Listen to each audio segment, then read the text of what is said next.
بسم اللہ الرحمن الرحیم۔ السلام علیکم ورحمۃ اللہ وبرکاتہ۔ محترم ناظرین، آج کی اس ویڈیو میں ہم آپ کو شوال کے 6 روزوں کی فضیلت اور ان کی نیت کے بارے میں بتائیں گے۔ آپ سے گزارش ہے آپ ویڈیو کو اینڈ تک لازمی سنیے گا۔ آئیں اپنی ویڈیو کا آغاز کرتے ہیں۔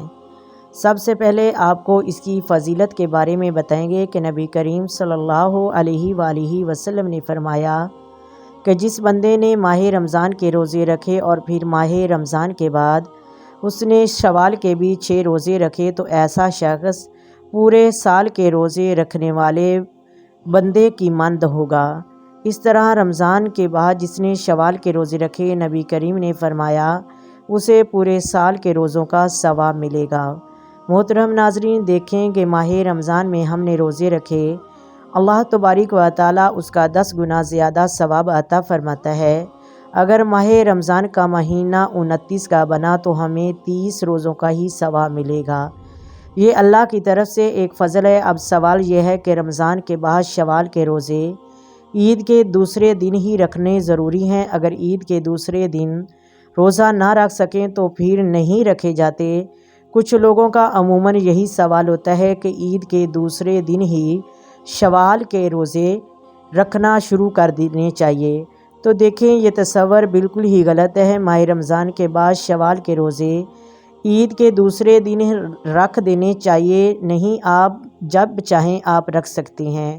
شوال کے روزوں کے لیے ضروری نہیں ہے کہ وہ عید کے دوسرے دن ہی رکھے جائیں، آپ 5ویں دن، 10ویں دن، 15ویں دن کے بعد بھی رکھ سکتے ہیں۔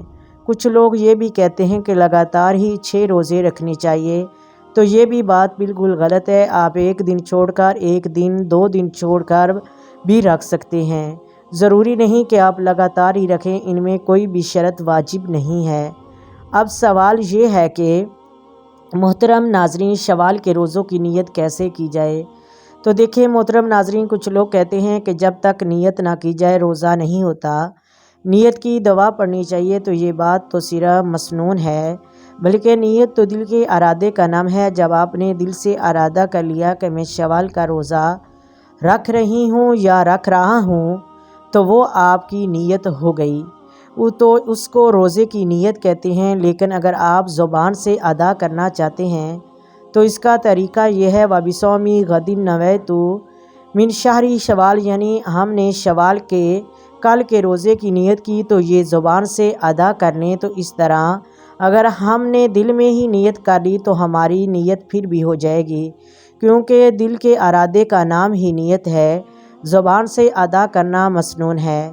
اگر کر لیں تو کوئی حرج نہیں، اگر زبان سے نہیں نیت کو ادا کیا لیکن دل میں کر لیں تو کوئی حرج نہیں، نیت ہو جائے گی۔ محترم ناظرین، ماہ شوال کے روزوں کے اہم فوائد یہ ہیں کہ یہ روزے رمضان المبارک کی کمی اور اس کو پورا کرتے ہیں، کیونکہ ماہ رمضان میں روزے داروں سے روزے کی حالت میں کوئی بھی کمی اور کوتاہی ہو سکتی ہے اور کوئی بھی گناہ سرزد ہو سکتا ہے۔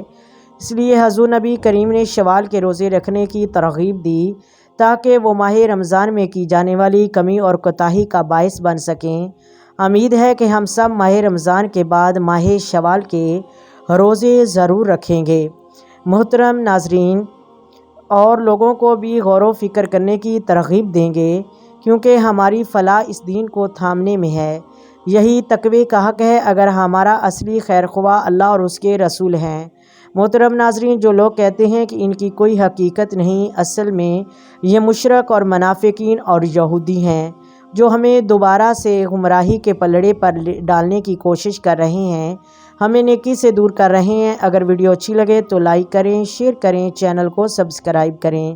آئیں مل کر آقا دو عالم نور مجسم سرور کائنات صلی اللہ علیہ وآلہ وسلم کی ذات پر درود و سلام پڑھیں۔ الصلاۃ والسلام علیک یا سیدی یا رسول اللہ، الصلاۃ والسلام علیک یا سیدی یا حبیب اللہ، الصلاۃ والسلام علیک یا سیدی یا نبی اللہ، وعلی آلک وصحبک یا سیدی یا محمد رسول اللہ۔